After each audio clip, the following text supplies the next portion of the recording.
Going live in 10, 9, 8, 7, 6, 5, 4, 3, 2, 1. What's up? We're back 2 nights in a row. Once again joined by special guest Allie Roby. Allie, how you doing? Good. Can't complain. I just saw Batman, so. That's right. That's right. We went to see Batman last night. I rocked my Batman hoodie, which I'm so proud of and thankful for. Thankful that it wasn't a terrible movie and I didn't have to toss this hoodie in the Right. trash bin. uh, yeah, so I figured since me and you kind of did the hype train for the movie last night, Mm-hmm. I know Seth is busy moving. I'm sure he's sad that he didn't get to see the movie last night, but he'll see it when he's all moved in, priorities and everything. But I that suppose. just meant that I got to see it with you, Yeah. and felt like old times when it's going to see Dark Knight Rises. And Mm-hmm. last night we talked about previous Batman and what we hoped for in this Batman movie. So I don't know if anybody's going to watch this tonight, because if you didn't get to see the IMAX fan first screening last night, then it's not going to come out till Thursday or Friday, depending on where you're at. So we are going to have a spoiler-free conversation in the first part of this video, and then we'll do a warning, and we'll do it'll clearly say spoilers for the second part. So I'm going to put this up down here. But yeah. Oh, and Derpy Gaming's here. Derpy saw it. He drove an hour and a half to see it last night. So good. Uh, You're pressed. Non-spoiler talk. So what did you think of the movie? Did it live up to expectations? It's definitely a different take on the Batman. Was it too much of a different take? Or non-spoiler talk. Non-spoiler. What were your thoughts? I absolutely loved it. It's definitely a very different Batman than I've ever known. A lot darker, not only aesthetically, but also just like in general, the storyline. Mm-hmm. But yeah, I loved it. It was so good. I don't know, like trying to think of the best way to say it without spoilers, but it was just really well done. I was really impressed with how much I liked Robert Pattinson as Batman. Mm-hmm. Um, Mm-hmm. like we discussed before, we know he's a good actor from his other stuff, if you discount Twilight. Um, but I wasn't totally sure how I felt about him as Batman. So I was kind of going in a little skeptical, but really, really enjoyed his take on Batman. A little grungier than, you know, I'm used to, because obviously I'm used to a Batman that's not a year one, year two Batman. Mm-hmm. So this was new for me, but really, really loved the film. I just thought it was great. Yeah, Derpy's over here saying he thought it was the Batman film we've always wanted to see on screen. And controversial. Forget the Dark Knight. If you want a Batman film, this is the film to watch. So Mm. I will say that I really like this film. It was pretty long. I was a little upset about some of the things that were in the trailers. Pretty much showed the entire film. I can't stand it when trailers do that. It's gotten to the point where I have avoided anything past the first trailer. And a Mhm. friend of mine's like, "Oh, but you really need to see the Cat in the Bat trailer." And I think I saw 3 trailers for this film, and one was enough. Uh, Thankfully, I mean, the film was still good, but I Mm. just can't stand it when they put every piece of fanfare in the trailers. So I Mm. did think that there were parts of this film that I was like, I think the film wants me to think it's wrapping up, but I've seen things in the trailers that aren't in the movie yet, so I know it's Mm. not wrapping up. So while I thought the pacing was great and it was supposed to be a slow burn, there were times I kind of felt that, but I'm not discounting that against I still really love the film. In terms Mhm. of how it ranks with other Batman films, I think that it reminded me of how I felt with Batman Begins, because when Batman Begins came out, this was Christopher Nolan's take on Batman, and while it had some original stuff to it, it had bits and pieces and nods and references to a lot of source material within the comics over the years. He clearly took things right off the page and put them into the movie with his plot, and I thought that worked. And that movie is heavily underrated because people always think of the Dark Knight, but Batman Begins set up the Dark Knight. Mm-hmm. That movie did so much to make the Dark Knight incredible. And Yeah. I feel like this movie has the potential to be the new Batman Begins.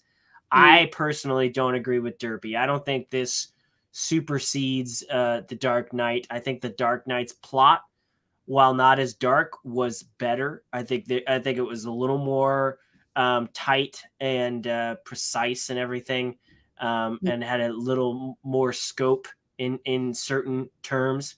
But I think that this film could be the new Batman Begins, in that if they allow Matt Reeves and crew to continue this and Mm-hmm. evolve from this point, the next film could be incredible. And with this as a baseline, I think it was just great. It Derpy says it reminded him of Year One. Yeah, this film had Year One stuff in it. It had a lot. I mean, this had nods to so many Batman comics, just like Nolan did. I think Matt Reeves brought a lot of his own stuff to it. We've never seen the Riddler look like this in the Mm-hmm. comics, but that didn't make me feel like it wasn't the Riddler. It just made me feel like this was an interesting take on the Riddler, and it worked. Mm-hmm. Um, but yeah, I just love the world. The Gotham has always been presented uh, as a grungy, dark place, and depending Mm-hmm. on the filmmaker, it could have been like Neo Gotham. It could have been like Tim Burton land Gotham.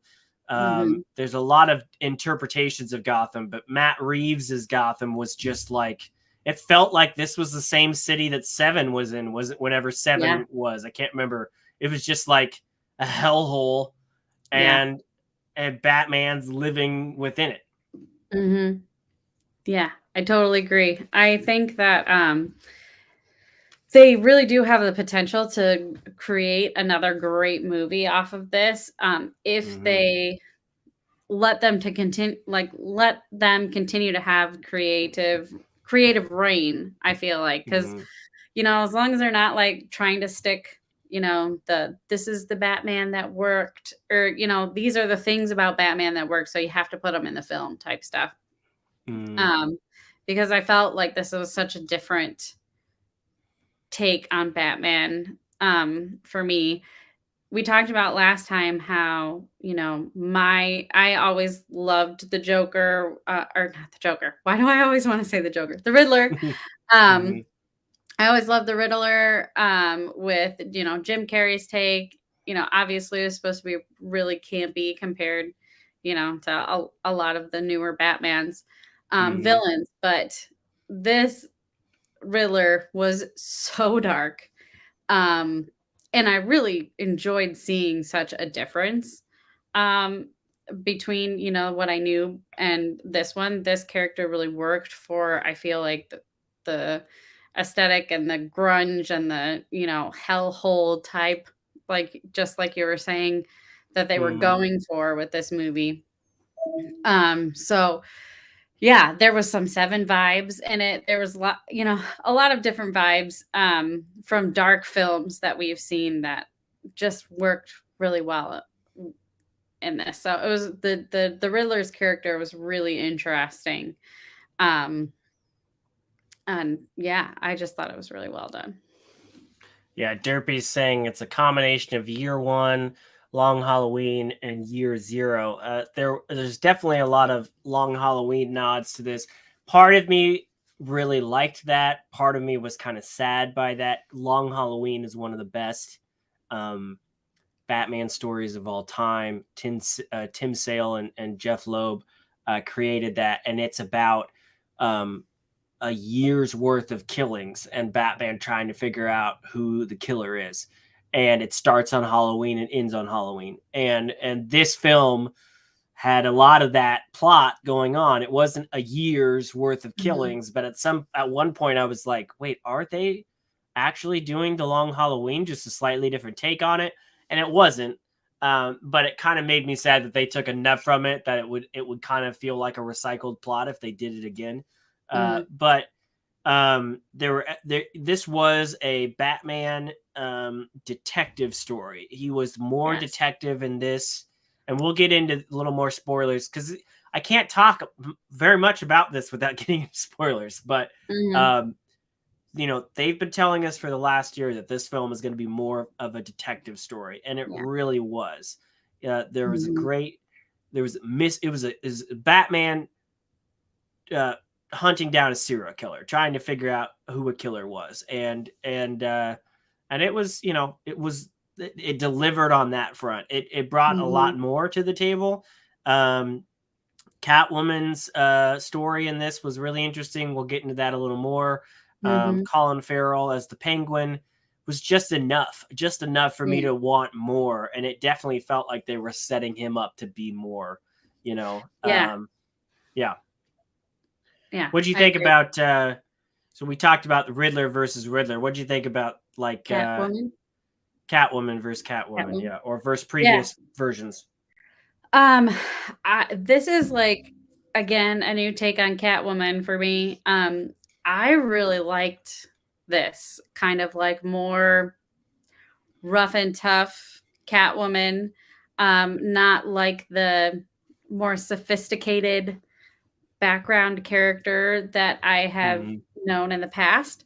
I still felt she really brought the, like, you know, badass, sexy vibe that you want from Catwoman, in my opinion. But yeah, I really liked, you know, she seemed kind of like a bit of a year 1, year 2 Catwoman. I think that's probably the intent. Based on where we are in the Batman timeline. But I liked seeing that too, like kind of like the beginnings, origins-ish story for her. And you get more background and plot for her than I feel like I have seen in other films. You know, you just kind of get to know her character a little bit more. So she's aloof to Batman and everybody, but as, you know, a viewing audience, you get to know her just a little bit more, I feel like. This definitely had vibes of the comic Batman Year One, in which Catwoman kind of worked the red light district. I think she was like a dominatrix in that film, in that comic. And then Long Halloween and Catwoman in Rome. This movie borrowed a lot of the Falcone and Mafia stuff from that. So, I don't want to delay it anymore. People that are watching this probably have already seen it. I can't imagine watching this video and not seeing the film. However, one more thing before we get into spoilers. So what we saw last night was a DC IMAX fan first screening, and it is interesting because now there was a screening for critics on Sunday in many places, but even a lot of the critics that I follow, their screenings would have been later this week. So this was a screening that was available earlier than some, you know, like middle tier YouTube critics and stuff like that. So I thought that was really neat. This wasn't just like a, hey, the night before the release or an hour before. This was a few days before, but then it was neat. Like on the IMAX screen, they had these big banners of the movie and a countdown clock. And then when it got to 0, I was expecting 20 to 25 minutes worth of trailers. And instead we got one commercial for DC in 2022. And then bam, the movie started. And knowing that the movie was going to be a 3-hour film and this had a 7 o'clock start time, I was thankful for that because it's a weeknight. I had to get up early this morning for work, and if I didn't have to sit through 25 minutes of trailers just to see a 3-hour movie, I was very happy for that. So I thought the as a new experience was parent, great. definitely was happy about that too. I will say, yeah, totally happy about that. And one thing that my husband Dustin, who went with us, caught that I didn't even catch, and Josh, I don't know if you did. There was some kind of like web link or something in some of the images and stuff, like hidden in some of the pre-images before the film started, that he caught, but he couldn't like get a picture of it, so we didn't get to check out what the link actually is. So if anybody that's watching, if you did get to check that out, like, let us know. We're super curious what that led to. Yeah, I heard about that too. I'm wondering, but I forgot to look around for that today to see if anybody had looked into that. Derpy was saying this film has to be seen in IMAX or Dolby. I agree. I'm going to be seeing it again this weekend in a Dolby Atmos screen, which I think will be even better with the blacks and the darker parts of the movie. But one more thing before we go into spoilers, there is no end credit scene. There's a little, like, a thing that comes up. It's not a scene. It's not a scene at all. So, I know we've all been preconditioned because we did it. We stayed. I even looked it up on the phone, and I was having a hard time finding it. And I thought maybe it was because it was so early in the week, but we've been preconditioned by Marvel to stay for the after credits. And now these other movies are starting. Now it's almost like a thing. It used to just be like a Marvel thing. And now, The Matrix did it. All these other movies are doing it. And half the time they're a waste of time. But yeah. So if you don't want to stick around for the 10 minutes of credits, you don't need to, because there's nothing at the end. So, can we talk about that first? About what first, Derpy? I'm not sure which. Be a little more clear. What do you want to talk about first? But anyway, let's get into the spoiler thing. So again, if you have not seen this movie, do not log off now. Yeah, do not watch this. There's so much going on. I don't want to spoil it. I don't want to spoil your enjoyment of it. So I'm going to switch this over to spoiler discussion, and I'm going to switch this to spoiler talk. So Derpy wants to get straight to the ending. You mean the credits ending? Because I don't want to talk about the ending just yet.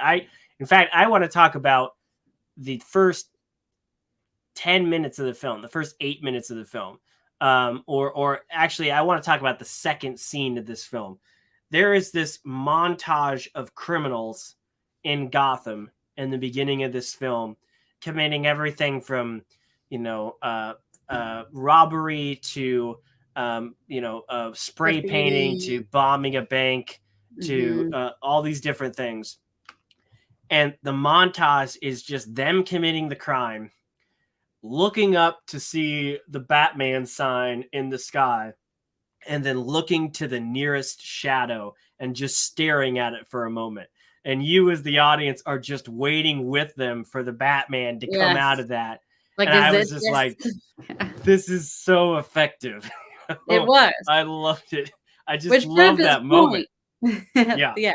Which proved the point that fear is a great tool, or essentially like the bat signal is not just really for him. It's a warning to anybody committing crime. Like, I am out here. Right. And it reminded me of the first scene of Batman 89 with Michael Keaton's Batman, walking in on some robbers and freaking them out and then saying, "Tell your friends about me."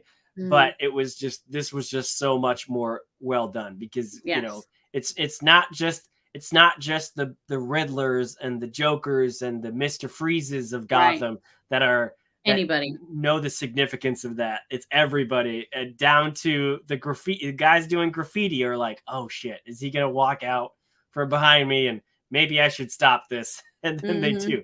that was great. And yes, Derpy saying, hearing Batman's voice narrating this, I Yeah. think the line was, they think I live in the shadows, but I am the shadows. And I'm like, oh, yes. Oh, It's chills. just so Just great. hearing It it was, again, like total chills.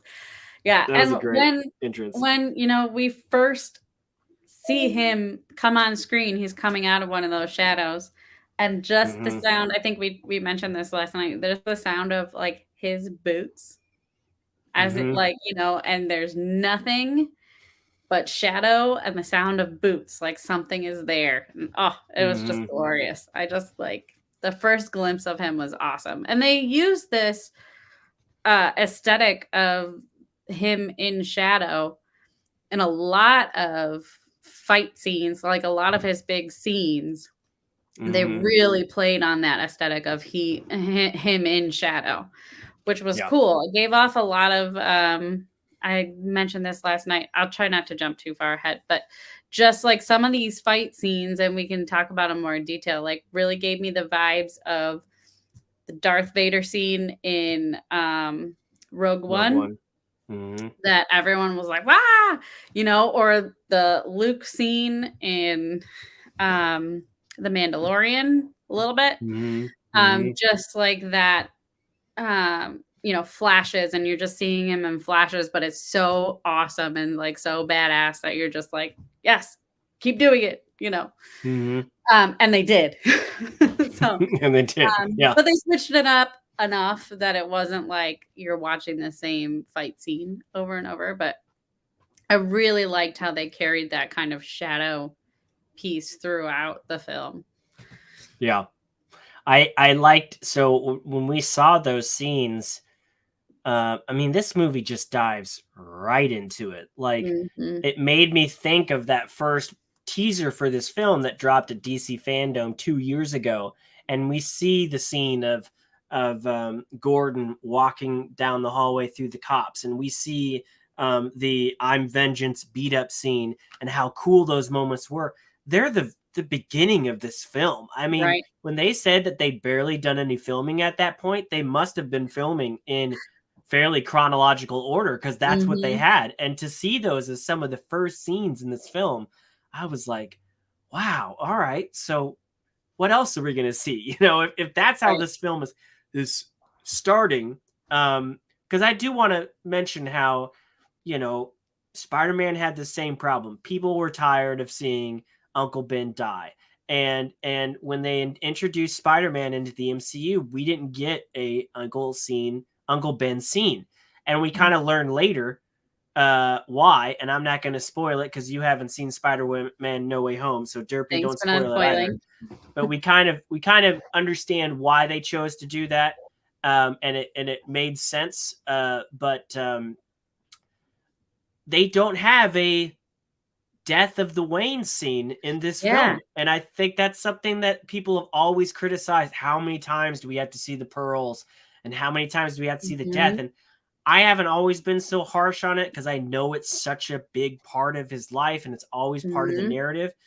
But effectively, they skipped the origin, and we were all fine with it. We didn't need to see that. They didn't even bring anything like the fear of bats or any of that background in. Yeah. Which, like you said, I think it worked fine. Like I kind of was waiting for his parents scene, the pearls, the gun, the dark alley, all that stuff, was kind of just waiting for it because you just expect it's going to be there. Yeah. And so the stuff that they brought in about his parents, I don't know how much of it is, has origin and what comics. I was kind of talking to my husband a little bit about it, and he was filling me in on some of those pieces. But all of the stuff around his parents was new to me. Aside from the philanthropic part, which, you always know that they're, philanthropy is always a big woven piece throughout all the films I've seen. But, the Arkham stuff, the that his mother's maiden name being Arkham was like, really? I never knew that. Like, I didn't know the Mhm. ties to mental illness. I didn't know the political piece about his father. It could have been something that I've missed. But again, also, there's a million different storylines of Batman. So some of these have these elements, some of these don't, or, Yeah. whatever. But I liked seeing a whole different family background story than something that, just gets played over and over.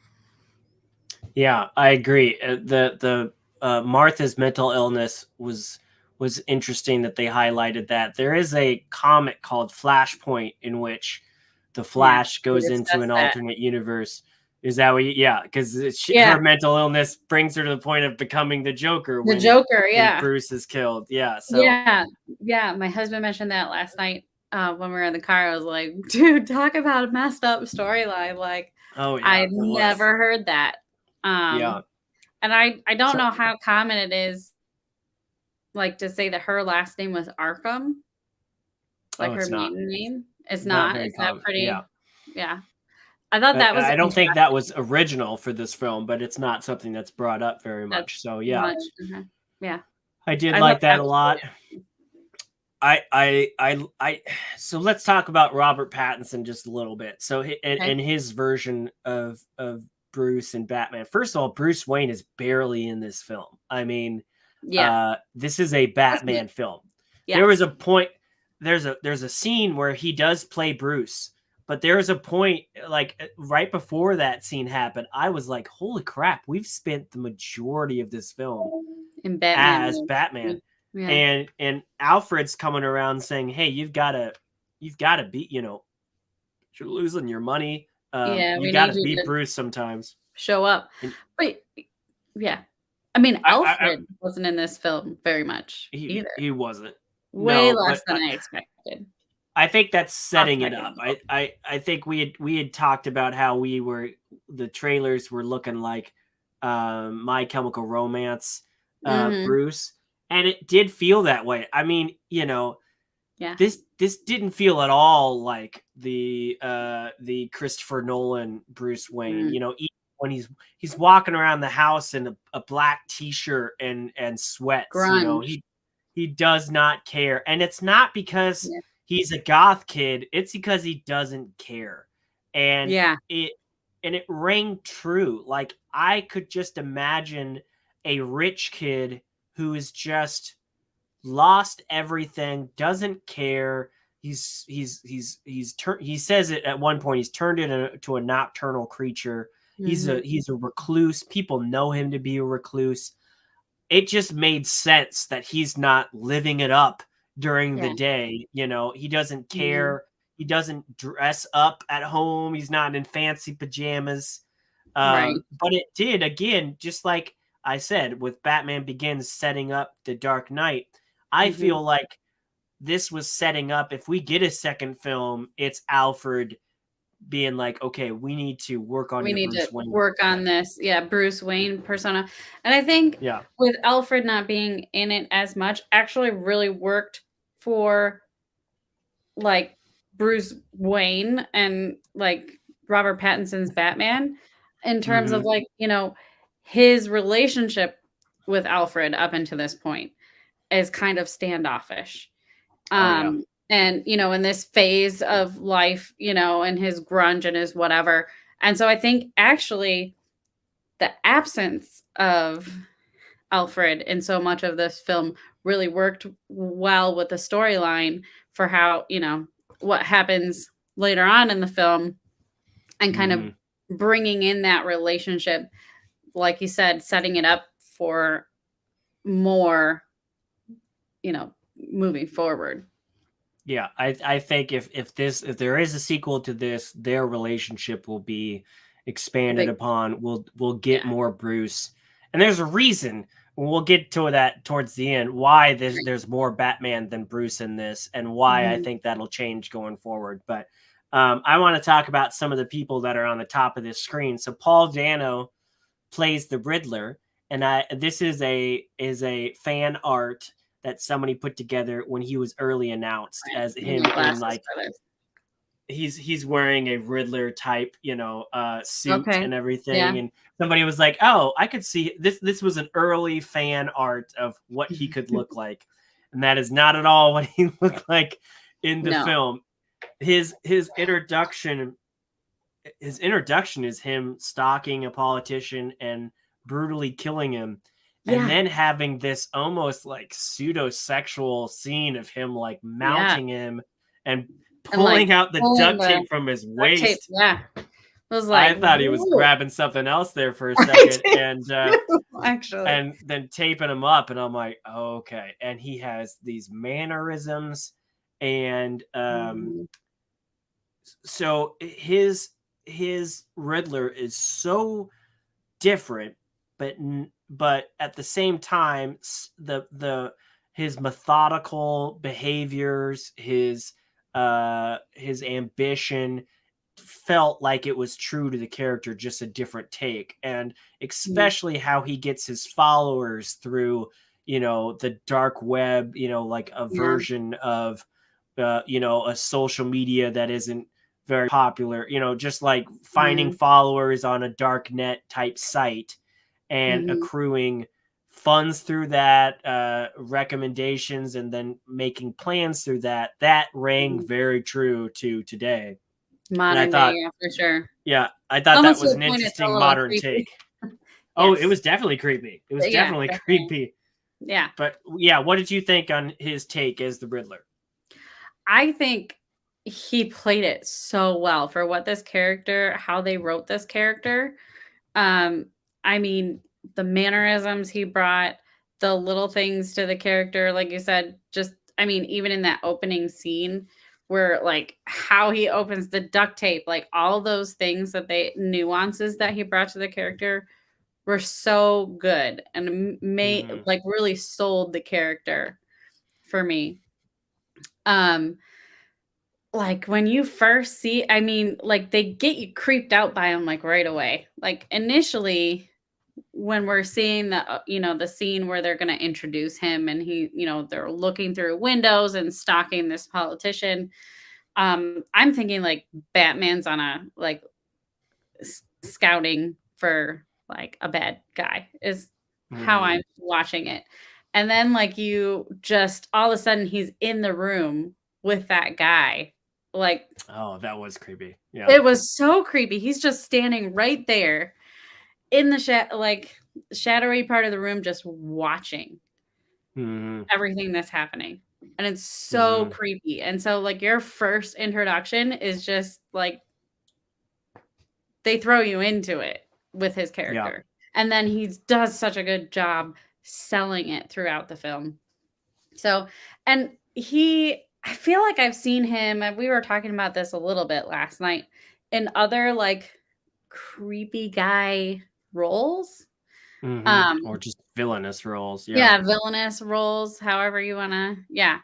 But he did a really good job bringing this character to life in such a dark way because it is a dark character.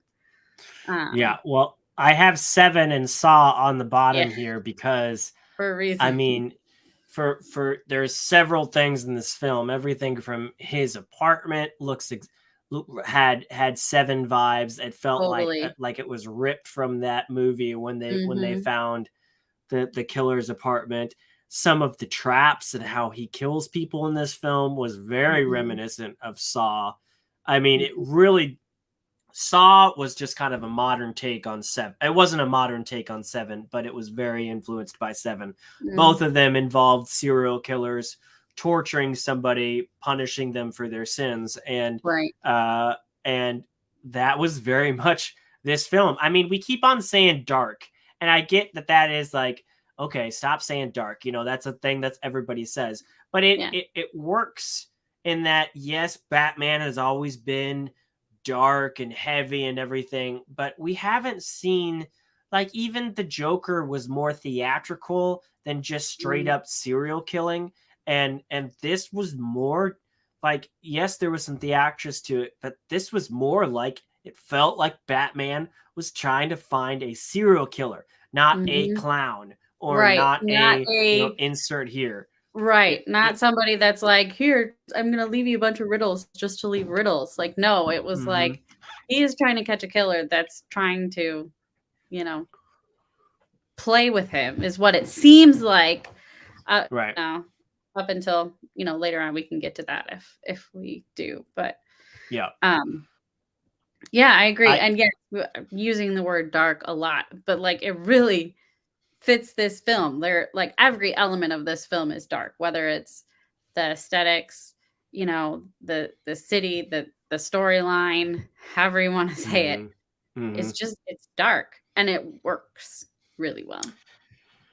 The other folks up here, we'll get to the second from the end at the last, but you have the Carver twins were in this film. I thought they brought a lot of comedic Mm, value to. I don't know if you ever watched Teen Wolf. Did you ever watch that show on MTV? mm-mm. It was a modern drama take on the Michael J. Fox movie, and it was fantastic. It ran for like 5 seasons. um, Tyler Posey was the main character, and the main actor from Maze Runner came out of that series. Oh, okay. It was a great series. I really loved it. Somehow it landed on MTV. I don't get how, but it Okay. was good. But these guys were a pair of werewolves in that show, and they were good guys and bad guys depending on the season. And when they popped up in this movie, I was like, "Oh yes, I miss these guys. They're just so great." They're they were a very small part of this film, but I really liked it. And they were like henchmen for the Penguin, and And I think Falcone, the yeah. Penguin lived up to what we expected him to be. The one thing that I didn't expect was that he isn't. This is a growing film for him too, because Mhm. he is actually a henchman for his boss, Falcone. um, Falcone. Yeah, so Mhm. he's not the kingpin that he is in Right. previous media. He's still up and coming, which I really did like. He's got a lot of ambition, but he's not on Mhm. top yet, and I did like that a lot. Yeah, I felt they What are brought your thoughts on it? some good twists, like a lot of twists when it Mhm. came to like Penguin, Falcone, like the mafia part of this. Mhm. Um, there were a lot of big twists with Catwoman, with, Penguin not being the leader, with Falcone and the Waynes family Yeah. background, like lots of things that felt like, oh wow, surprise. Um, really good. Yeah, I did like that. Falcone in this film is very much like the Long Halloween. That whole backstory about him going to Thomas Wayne for medical help, and in a a last ditch effort type thing. Like they were closer than a hospital. That was from the comics, and I did like that they brought that in, and that relationship uh, with him and the Waynes, and then that Bruce as a child had witnessed that. I did like that. Mhm. This is a fan drawing of him as more like a godfather type thing, but his role in this, John Turturro, I don't know if I said his last name correctly. Yeah. He's always been a great actor. Mhm. He's played in a lot of different types of movies. He was in the Transformer films, unfortunately, but he's been in a lot of different really great roles, even if they weren't always like the main role. But when he comes on screen, he just has this commanding presence, Yeah. and I've always appreciated him as the actor, whether or not he's the villain or the main guy. But to have him in this Godfather-esque role Mhm. was kind of cool. I mean, he was the big bad, but he was kind of like the untouchable big bad, like because of how his predecessor had gone down or his former Mhm. partner had gone down, Mulroney. He was kind of the one that was living at large, that was not out of the game, but was untouchable. And Mhm. um, that was kind of the theme of the movie, was that all these politicians and people in power were profiting off of what was supposed to be something good for Gotham, but they were turning it into just a way to line their own pockets. Right. And he was kind of among that group. And Mm-hmm. I thought that was it's not the most original of stories, but it worked because Gotham is always the city on the brink of eating itself. Right. And Exactly. and that was the theme of this movie as well. Mm-hmm. Mm-hmm. Yeah, I really liked the and again, I'm just going off with how big of a universe Batman is, my scope is probably pretty small. Mhm. But like, my experience with the Penguin is so different. Like Tim Burton's Penguin, Oh yeah. Yeah. living in the sewer Much with different. literal penguins, like deformities, all that stuff's like just way different. So Mhm. I really liked the mafia play. I think it was a way more interesting character. And I really liked how they brought in the mafia feel with this. Like it's just very, like in scenes where they go to like Falcone's office or whatever, it's just got that really like Italian mafia feel. They're playing pool, it's loungy, it's jazzy, whatever. Just Mhm. very much like mafia, which I liked seeing that kind of version of Penguin. Mhm. I don't have very much, if any, scope on Falcone. I've heard the name in Batman stuff I've seen, but I haven't really had much interaction with the character. So Mhm. that was a fun layer for me. And like when he came on screen, I thought he was like the Penguin's henchman Mhm. originally. Like when he was talking to Catwoman and he's like, "Yeah, don't be a stranger." I was like, "Oh, he must be like the creepy henchman of the Right. Penguin." And so it took, Right. I don't know, it was fun for me um to see him actually, oh, he's, Falcone and the mafia leader, and Mhm. Penguin's not filling the big britches like we thought yet.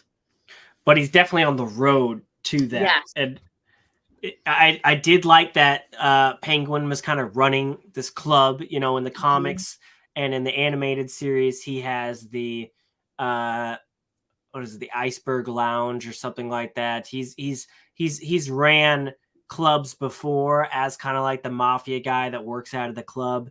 Um, Mhm. and I always liked that about him. I like that this film was setting that up. Um, I want to. There's so much to talk about, but I do want to talk about the main theme of this movie and how well it pulled it off. For this film not being an origin story, it really got into the meat and the problem of Batman for the first film with this Batman that I really appreciated. That from the beginning, Batman is saying that this place is a hellhole and that he doesn't know if he's making a difference. And when we're Mhm. first introduced, or when he introduces himself to a gang and they say, "Who the hell are you?" He says, "I'm And vengeance." vengeance, yeah. And that's his whole motivation, is just Mhm. vengeance against the city that killed his parents Mhm. and against the criminals of the city. And Right. he doesn't know if he's making a difference, but he'll be damned if he stops. In fact, Mhm. he's so reckless. And I mean, while he is a detective and he has a maturity level as a detective, as a fighter, he has, he's barely in the shadows. Like he just walks up to people. He Yeah. does Just he like, doesn't hold "Do you know back. who I am?" He Like takes on literally a saying whole that to crowd of people. people. Yeah. He doesn't have as much tact as other Right. interpretations. Maybe because he's just younger and he hasn't learned. But he does have this nice bulletproof suit that probably like apparently helps out a Quite lot. a bit. But Yeah. the theme of this though is the theme of a lot of Batman lore, is that yeah, Gotham was a shitty place before Batman came. But did Batman make it better, or did he just bring out this element on top of that crime, and Mm. now we have, masked villains to match the masked vigilante. And Trying this to film, draw him out and right, like, yeah. and this film goes right into that, to the point of the Riddler acting like they're on the same team. Yeah. Like, you're in a mask, I'm in the mask. we're both going after criminals, Yeah. you Doing know. this together.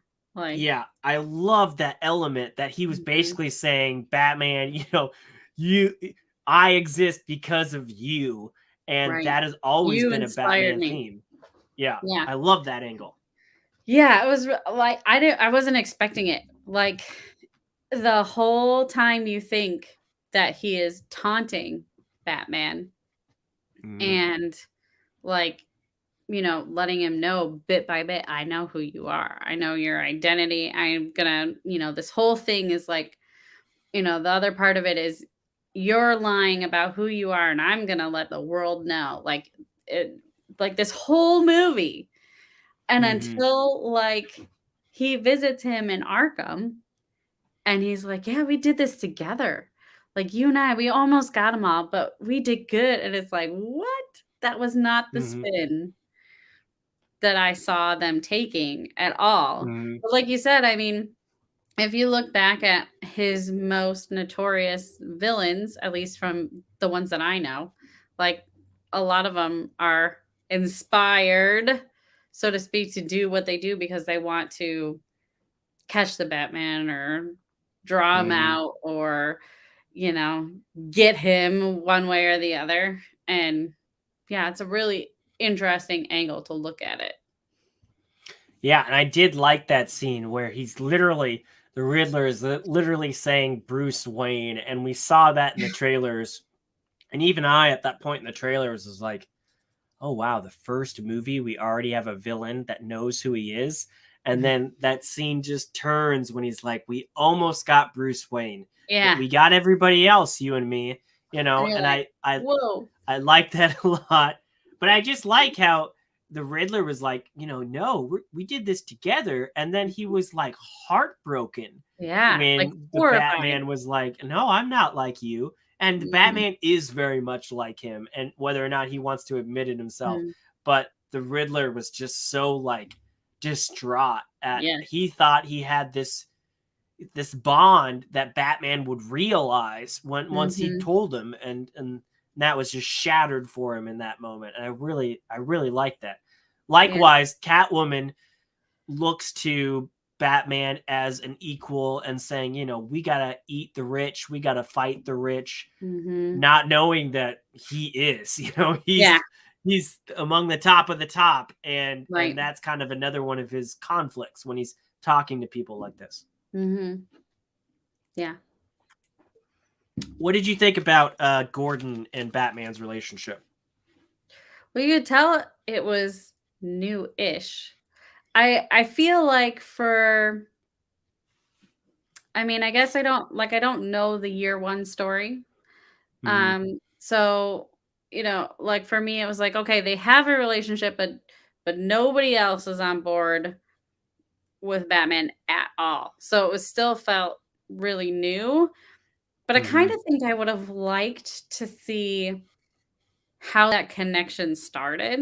And I think I mean, I don't, again, this is coming from not knowing, year Hmm. 1, year 2 content, but like Hmm. it could have been an interesting opportunity to like see how they came together versus like instantly he's vouching for him like they've been working together for years and like Hmm. there's so much trust on Gordon's part with Batman Hmm. already that was surprising to me. Yeah. um Well, they did say that they'd worked together for at least a year at this point, and sure. the year one comic did include him meeting and kind of becoming partners with Gordon, and even Batman Begins kind of brought some of that over when he was first introducing himself to Hmm. Gordon. And I think this movie, I mean, yeah, it would have been cool to see that, but I think this movie knows that there is a good chance that even the most basic of Batman fans or people that know anything about Batman know of that partnership. They Sure. know who Alfred is, they know who Gordon is.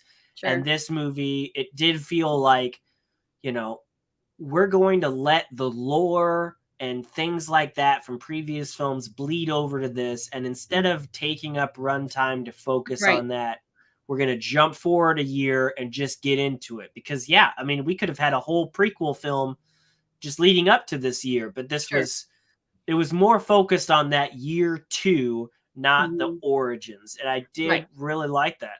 I felt like we still got to learn who these characters were in this setting that wasn't necessarily them learning who each other were. Yeah, it was fun, like, seeing him as a lieutenant.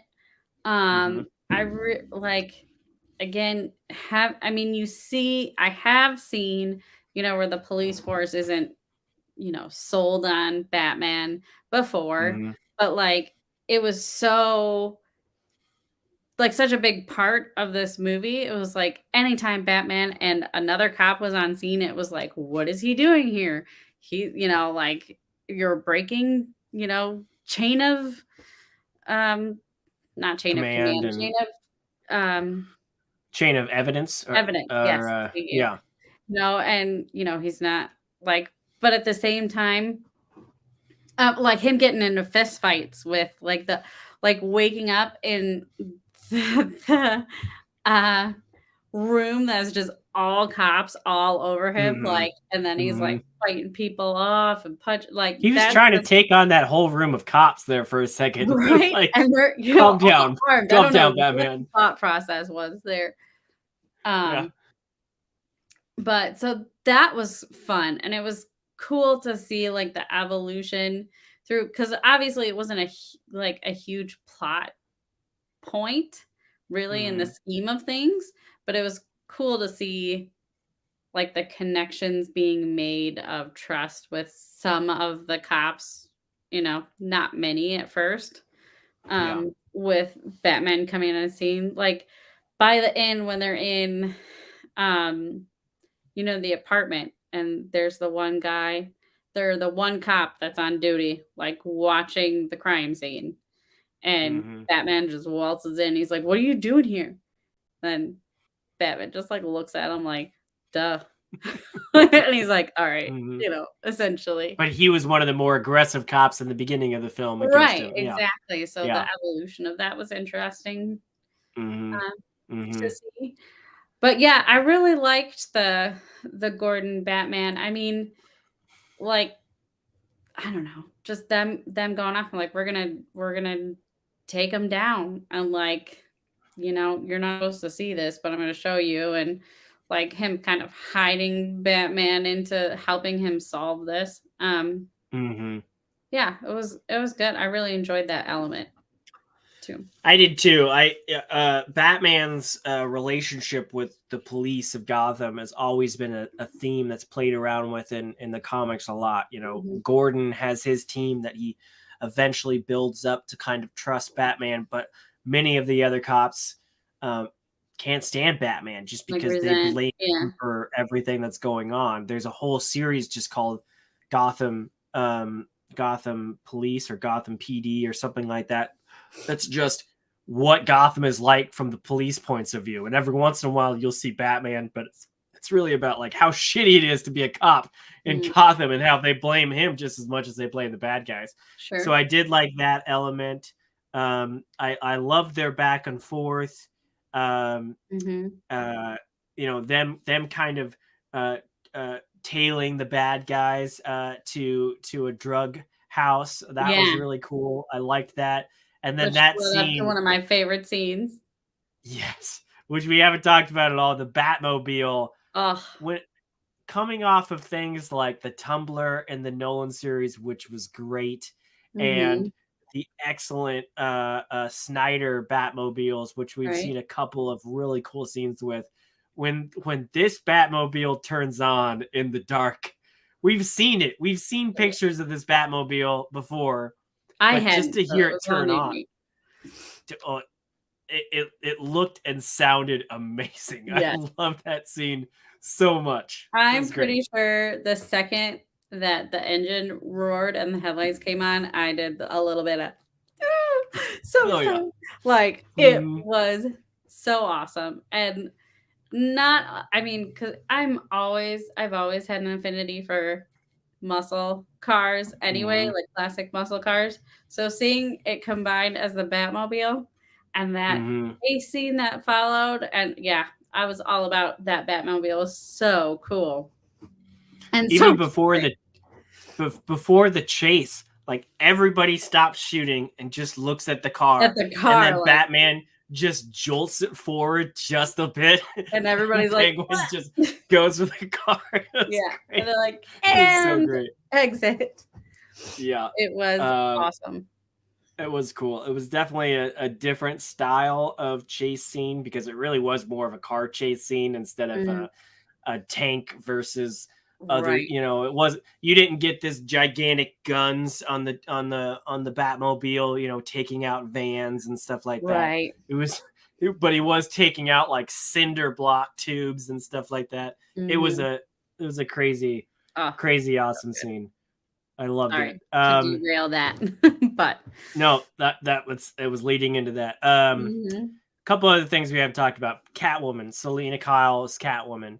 mhm, They definitely dove into the more red light district version of her. She right, was working out of a club. Her mom worked out of the club, worked out of the under club, and that was kind of her origins. I did like that mhm, aspect about her. I liked her motivations, that she wasn't just already an established jewel thief. She was right, like trying to help a girl from the club, mhm, um, and then when that girl turns up dead, she wants vengeance, as much as everybody else. And again, that just keeps on leading back to the I'm vengeance. And yeah, Batman sees how that is corrupting Gotham. Like all these other mhm, people are not only calling him that, but using that as their justification, right, vengeance, to do all these other things. And by the end of the film, he's seeing all this other, calls for vengeance, and is like, okay, this is clearly not an not approach that is right, helping the city. right. To the point where he has to stop her from killing Killing a cop, multiple people. But mhm, which I wouldn't have been so sad to have seen no, that cop go. But I did like their relationship. I liked that he knew who she was immediately. We didn't need two-thirds of a film of, oh, who is the Catwoman this under the mask? mysterious, well, because you don't have Bruce Wayne, so Right, it's really hard to do that when Bruce Wayne is in, like, 5 minutes of the movie, and, right. But of course, Detective Batman already knows who she is, and mhm, already knows, like even when he's talking to Gordon, who's that cop with the broken nose? He knows who that cop is because he'd already right, ID'd him through his little gadgets. yeah, So it's very cool. that's him playing detective and not always leading on the things that he knows until he wants Mhm, the people to know. Um, I liked the little eye camera thing yeah, and giving that to Catwoman and being in her head for a bit. That was kind of cool. mhm, Their whole relationship was neat. It was a lot more sexed up than the Anne Hathaway and Christian yeah, Bale's relationship. I didn't get a lot of chemistry between them, but from no, the first fight scene and this one, there's a lot of chemistry between right, these two. which you expect, at least Mm-hmm. for me, I expect in the Catwoman Batman relationship. Mm-hmm. So, like, I mean, we talked yesterday, or whenever we did this, Monday, um, Mm-hmm. about how Anne Hathaway just didn't sell it for me, and chemistry was definitely lacking, Mm-hmm. too, and, their relationship was really interesting. You know, honestly, when she was first coming on and, there's the Russian gal and everything, I almost thought that she was in a relationship with the Russian gal at Mm-hmm. first. And so I was like, that is a way different, dynamic than I was thinking it was, that I'm used to. And But she might have been. she could have been. Yeah. I mean, But they yeah. made it seem that way. Um, Mm-hmm. just how passionate she was about this girl. It's not that, I don't know. But um I did really enjoy her character a lot more again than Anne Hathaway's. I really liked the yeah, this backstory, like I said, is very new to me. Um, just not as um sophisticated necessarily, a little bit more grunge on her. And I liked it. Mm-hmm. I think it worked really well for the film. I think it worked for their dynamic. I think Mm-hmm. especially, knowing you're seeing a younger Bruce Wayne, he's not, the big playboy thing. I think she still was able to keep some of that aloof um that I see in Catwoman.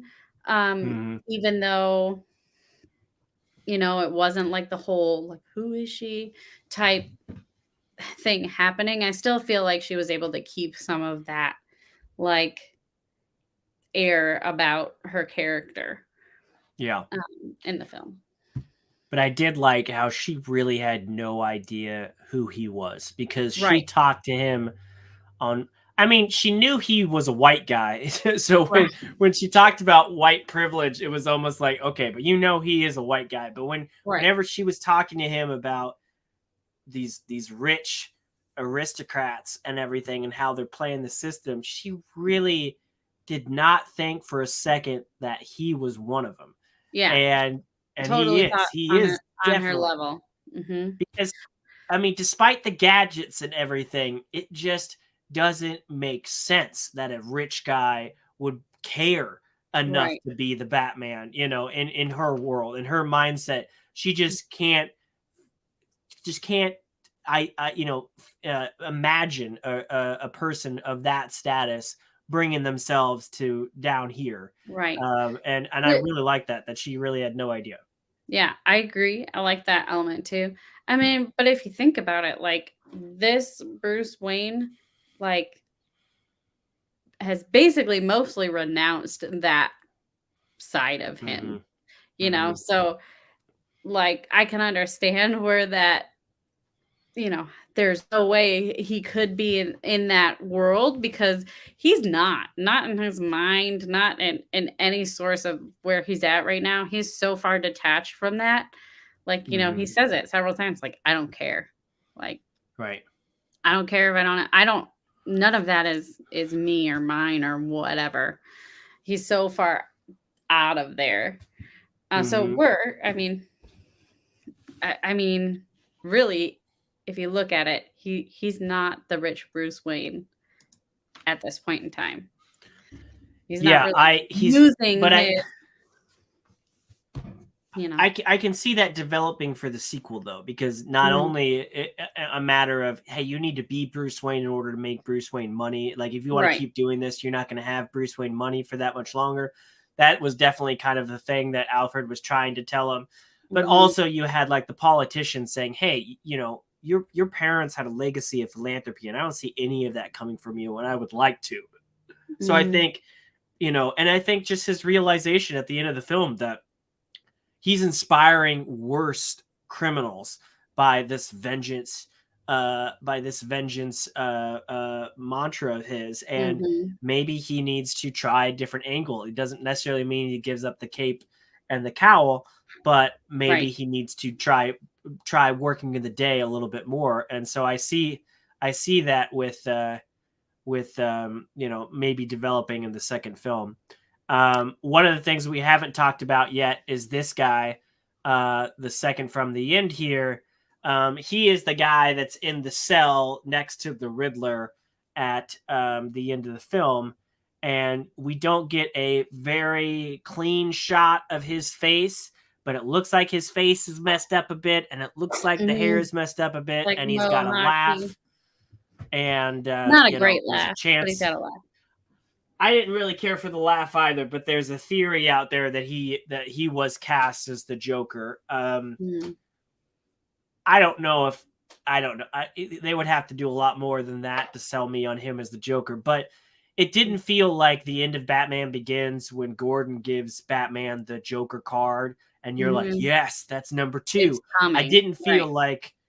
like a sequel to this is a Joker film, and I don't need it to be a Joker film. I would much rather a Court of Owls film or a different take on Mr. Freeze. I don't think we need to go into the Joker. Let the Joker be for a bit and have that come a little later.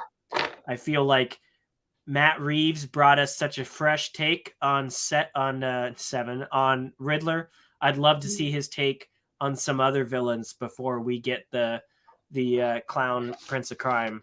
Yeah. What did you think about that? Or were you hoping that was the Joker and hoping we'll see him soon, or I mean, or I what? kind of enjoy seeing other villains. Mm-hmm. You know, the Joker's in everything. Yeah. Because he is Batman's like biggest nemesis, from what I know. But so I find it fun and interesting to learn more about these other villains that I haven't seen so much of. I'll just note, I'm seeing here some chat. Poor Derpy Gaming has been kind of uh Mm-hmm. chiming in, and we've been missing out. So I see that you're still here. And Yep. like what he says back into our last thing, I was just gonna say that Bruce is a broken man. Totally. Mm-hmm. Mm-hmm. Totally broken. He's on the verge of being a broke man as well, but he's Yeah. definitely broken. Yeah. But Mm-hmm. broken, yes. Mm-hmm. But He also said yeah. it felt like Arkham Origins at certain Mhm. points. I agree with that too. Like, this wasn't an Origins film, but it definitely was an Origins film. It just wasn't like we need to start from the very, very beginning.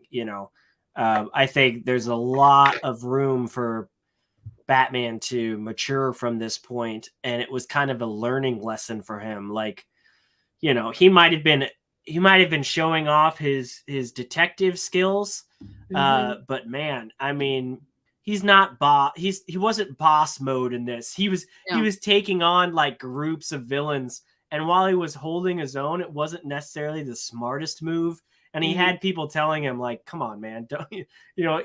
He it really did feel like he wanted to take on that whole room of cops, and Yeah. Gordon was like the only one that was like, "Dude, just Well, stop. he There's a better started way to to do this." take on that whole room of cops. Let's be Yeah. like, Yeah. he was on about it. Yeah, I Mhm. feel like there's really good potential for a next film if they do it right. I really Mhm. want them to do it right. I don't want them to lose the essence that they had in this film that made it Mhm. so great, that sometimes, if they get too excited, and they let other people influence too much, or they're forced influence too much. Mhm. Um, but it was really interesting to see a lot more of the investigative skills going on, and I think bringing his character more in, more of Bruce Wayne into it, you can see how those skills will expand. Mhm. More tech coming into things, like, more screens or skills developing at the more he's kind of getting into it, and having access to, political figures, and police and stuff as Bruce Wayne, and Yeah. learning more intel that way too. I think could be really I'd really like to see more investigative skills Mhm. with a Batman that's getting closer, who's living Bruce Wayne as we kind of know it, or at least starting to, and seeing how that intertwines. Yeah. That makes sense. Have you seen the Joker, the Walking Phoenix Joker movie? Yeah.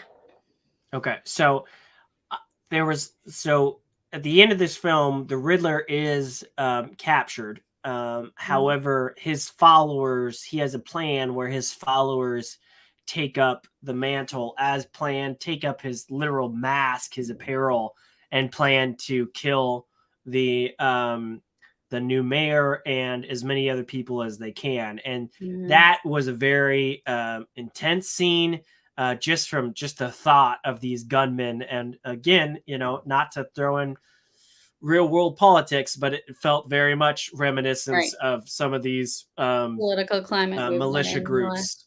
groups, Yeah. that are always taking pictures with guns and always, there was a militia group outside of the Capitol on January 6th that was planning on bringing in guns if called Mhm. upon and stuff like that. So that was a very real world type thing that was definitely creepy.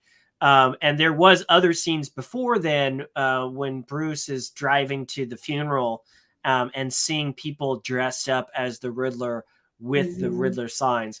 That very much was reminiscent to me as Of similar the scenes in Joker the film. Joker with Mhm. people wearing the mask, being confrontational, and eventually rioting in the streets. Right. I understand that Gotham is bad.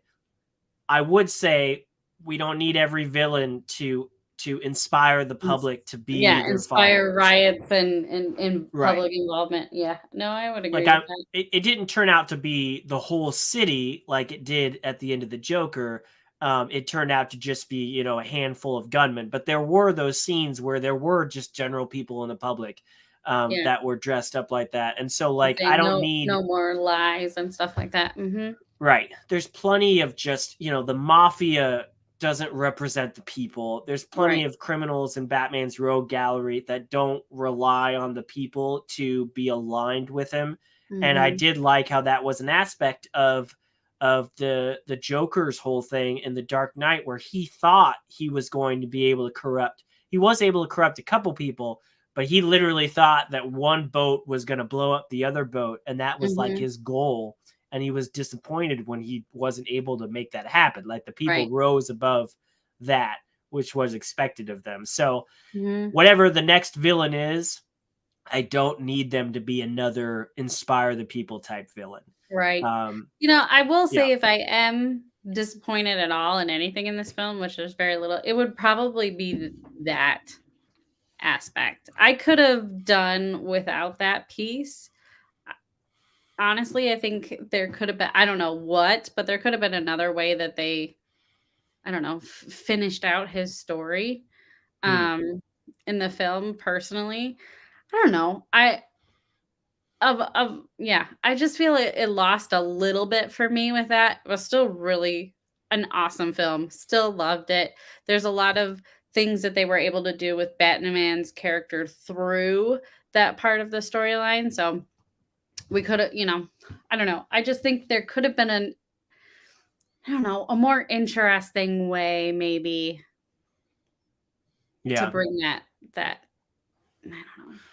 But Gotham has always been about politics, and the whole underlying story of this of the renewal project, and Right. how that was supposed to bring Gotham better. And this new mayor was like, we've been talking about renewal for decades, and it's not done anything. Doing We anything. got this influx of funds, and it turns out just everybody and their mother, like it is now. Whenever a place gets funds, it's well, this department needs it for this department needs it for that, and Mhm. it might look like a big check, but by the end of the day it's split up between so many things the average person wouldn't know that Right. their city got funding to improve certain things. And so Mhm. the idea of this renewal fund that Thomas Wayne started, whether or not he won his election, that was going to pool a bunch of resources to make the city a better place. And then ever since that point, just these corrupt cops and corrupt politicians and mafias have been leeching off that fund, and Right. Gotham is no better for it. I did like that. As Yeah. I don't know who in their right mind would live in Gotham, but I imagine Right. the average Joe would be pissed off Yeah. if they did live there. So I did like that angle, Oh, and yeah, just saying, no. showing I how bad it is. I specifically was talking about just having, like, all the copycat gunmen at Yeah, the end. yeah. The all the political stuff, I mean, the mafia ties, the corruption, all of that stuff was really interesting, good storyline. I just Hmm. think, like, I don't know, did it need to end up being like, I have these people and they're gonna shoot up the building for me, like, or could there have been something else? Because he Yeah. has this whole scheme where he's, setting off all these bombs around the city and he's gonna flood the city, and it's like so intricate and so like he did it all himself, and now all of a sudden you find out that he's got these people that I don't know. I If there was anything that was lacking in the film for me, that would probably be it. Mm-hmm. Well, I will be interested to see where this goes. Mm. There there's been some comments that the director made that he has no plans to bring Superman into this fold. It reminded me very much of Christopher Nolan saying the same thing with his grounded version of the Batman. it is hard to imagine a fantastical element like that being Yeah. introduced into a grounded movie like this. But Mhm. at the same time, many of Batman's for some reason there's a strong theory that thinks uh, uh, the second movie is going to involve Mr. Freeze. And even if you don't go with an Arnold Schwarzenegger Mr. Freeze, that's still a very fantastic element. You know, Right. that's not a Like a roided Poison up. Ivy or something Yeah, like that. Yeah. you know, you've got people like Bane that are big, but they're just roided up, you know, Right. strategists. You Still have the grounded, Scarecrow, not but they yeah. found a way to make the Scarecrow grounded. You know, as soon as you start talking about Poison Ivy who controls all plant life, or Right. Freeze who has a freeze ray gun, then it's like, okay, Mhm. how do you make that grounded? Whereas I could Right. see something involving the Court of Owls being more grounded, or there's great storylines. Like one of my favorite storylines from the comic is called War Games, and it's all about what, you know, Batman the detective has all of these personas that he keeps up to be involved with the different levels of crime, and one of them is an actual gangster that he has a whole outfit for, Hmm. that he is involved in the mob, they know who he is, and he has game plans in it, strategies in play, that if he ever needed to basically become king of the mafia, he would just have to press these dominoes and it would happen if he ever Huh. needed to take over. And the War Games comic is about this girl who was Batgirl for a bit, and she messed up, and he said, "Look, you're just not working out. I'm firing you." And she finds these plans and thinks Oh. that this guy is a major villain. This disguise that Bruce Wayne had. So Mhm. she puts puts the dominoes in motion and causes all of this chaos. Turns Gotham over to this big mafia war, and instead of Batman being on top like the original plan would have been, he has to go in and clean everything up. And it was a Mhm. fantastic storyline that got super crazy. And it didn't Hmm. need fantastic elements. It was just the Right. Batman versus the mob and the different factions of it. And I love stuff like that. So Yeah. whatever Matt Reeves tends to do, I'm sure he'll do it great. Yeah. I mean, honestly, for me, one of the reasons I love Batman so much is that he's not fantastical. You know, Mm-hmm. he's He's not a superhero. he's not a He's superhero. just a guy. He doesn't have any He's powers. yeah, he's a guy who has access to some pretty awesome technology. He has access to Mm-hmm. information because of his status and, Mm-hmm. you know, his money. And, you know, he's out there trying to, you know, clean up a shitty city. And Yep. um like that to me has always been like one of the reasons he's my favorite superhero, Mm-hmm. you know, Mm-hmm. because he's not fantastical. So when we bring in the fantastical villains, while it's fun and I enjoy them, you know, I think I enjoy more the non ones just because it sticks with the, you know, I don't know. Yeah.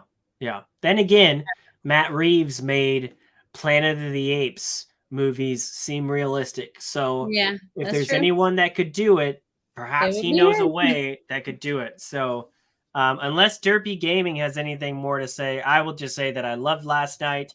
Um, I got this really neat popcorn cowl, and this thing is amazing, Allie. Like, it's got texture, it's got, It like, you looks know, like it's beat got up texture. symbols of it.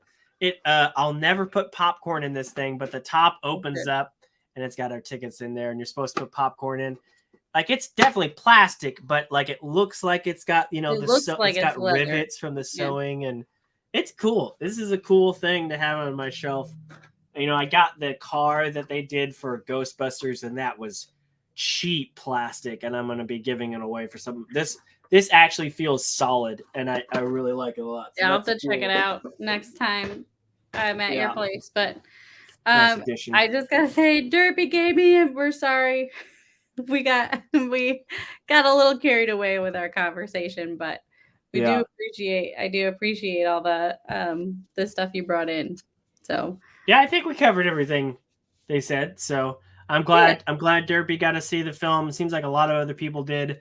I think, well, I don't think that last night can count towards the first week's box office. I think it's just a smart thing to do.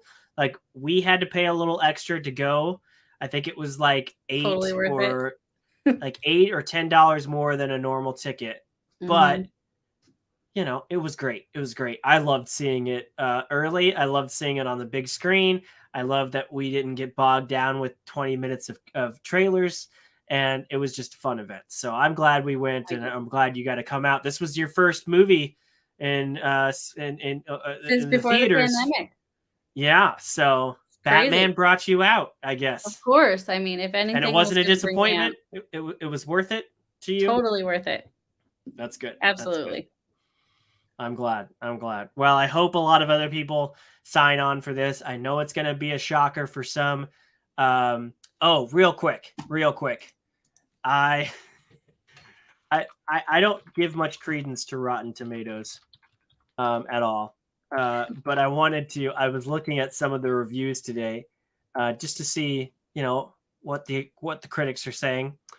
And some of the Rotten critics for this just made no point. It just made no sense to me. So I'm not going to call them out by name, but this was one of them. The Batman, let's see here. Powerful performances were emotional and raw in the Batman, but you're going to get a very broody Batman that never smiles. The Batman is not kid-friendly for younger ones. And that was their basis of a bad review. Like, did you think it was going to be a kids movie, or I mean, was it sold as one? No. I don't know. Yeah. I don't know what the purpose of that review was. There's a lot of stuff like that, like saying that this one says yet another grim slog masquerading as a fun comic book movie. Batman has always been grim. As a fun. Never. Did you? This wasn't. Spider-Man. It's not Thor, Ragnarok. This wasn't. They didn't sell you on this. Batman has never been let's go have no. I mean, I guess Lego Batman, but Lego Batman's definitely the outlier. Right. But if you were expecting like humor and good time, I get it. It's definitely a depressing movie, but anything since, Batman I mean, I guess you could maybe say some of the older films, more campy, whatever. But like they've never sold this as like a, bring your 3-year-old. It's a great time. Yeah, they really didn't. There's one more review from. One more review, and it was one of the earlier ones that I even saw before the movie. And I it's one of those reviews. I agree with the first half of the sentence, not with the second half. So the first half of the sentence is, imagine if David Fincher made a Batman movie. David Fincher, director of Seven. This very much felt like Seven. So yes. So you could just sell it on that. Imagine if David Fincher made a Batman movie. I would go see that. Yes. The second half of the review is, but it was censored to air on televisions at Walmart. I get that this movie wasn't rated R, but I didn't feel like it was blood.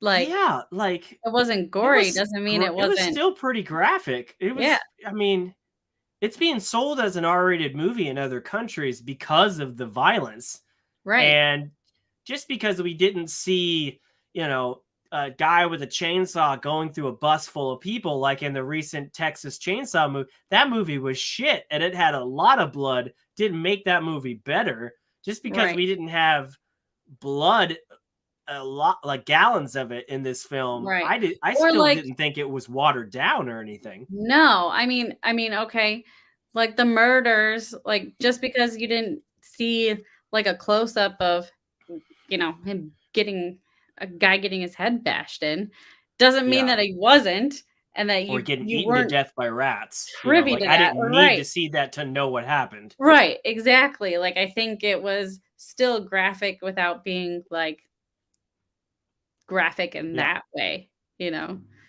I feel like the same people would see a Saw movie where you see those things and say, yes, it's graphic, but there's not a great story. So I feel like they would find a complaint anywhere, but like Right. maybe it's because I've seen Saw movies that I know like what the graphic violence would look Could like, and be. I didn't need to see it, you know? Like I didn't need to see the rats eating the guy to know Right. that he That probably was went what's out in a really happening. bad way.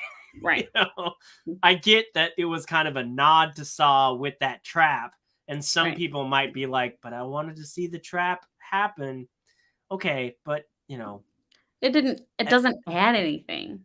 yeah, it still You know? made its point. I Yeah, think and I think it the was point's still made, the story is still going, you yeah, know? yeah. Yeah. So I don't think this. While I don't think this film is without criticism, I don't think it's the perfect film. I think it ranks really high with some of the. It might be my number 2 favorite Batman film. I still think the plot of The Dark Knight had a little more. Was a little more complicated and had a little more finesse in its delivery and had a stronger third act. Hmm. Um, I liked this movie, but honestly, I am more excited about the movie that follows this because I really do believe if Matt Reeves is allowed to come up with a sequel to this, we will see the Batman that's evolved from this. We'll see the Batman and Alfred relation, the Bruce and Alfred relationship that's evolved from this.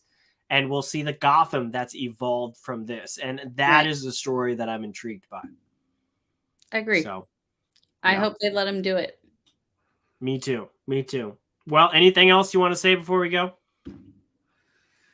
I don't know. I can't think of it. I mean, we covered a lot. I'm We sure we did. could keep going, but we did cover a lot. We've talked for an hour and 26 minutes on this. So I think we've covered Yeah, so much plenty. for keeping it under an hour. I know. I apologize. It is hard not to keep talking. And I'm It's going to go true. see this movie again. I can't wait to see it again. I'm jealous. Is I would love to see it again. I I know think it's something we're definitely our gonna friend buy. Amy was kind of sad that she didn't get to go see it with us. She wants to see it. And I didn't tell her what you said that it might be too dark for her, but I did say, "Hey, it's dark," and she's like, "Well, it's a Batman movie. It's supposed to be dark." And I'm like, "All right, well, maybe you'll like it." Yeah. I did tell her. I did tell her what I told you. I was like, it might Yeah. not be your favorite watch, but But she watches some dark stuff. she does. She likes some murder mysteries and stuff on streaming. Yeah, So so she might. well, go see this movie. Obviously, if you're still watching this, I hope you've already seen it. Derpy, thanks for joining us. I hope you enjoyed it. I hope we covered everything. Again, there's no end credit scene. There was a little goodbye thing, and then your husband noticed that something flashes on the screen. I don't know if that was a code He in thought that it or was that not. link again, like a Bitly link Yeah. that they had at the beginning. But I haven't found anything to suggest that. Maybe we'll get something more into the weekend once we get, because I keep on looking for things, but forgetting that it hasn't actually released yet. Released yet. Yeah. So I feel like a lot more of those things will come out in the weekend. So I was very thankful we got to see this. I'm so thankful you could come, and thanks for joining me on another night this week to talk about it. So Thanks for having me on. It was a great time. All right. Well, everybody else, thanks for joining. This is Nerf Herders Assemble. And yeah, we'll see you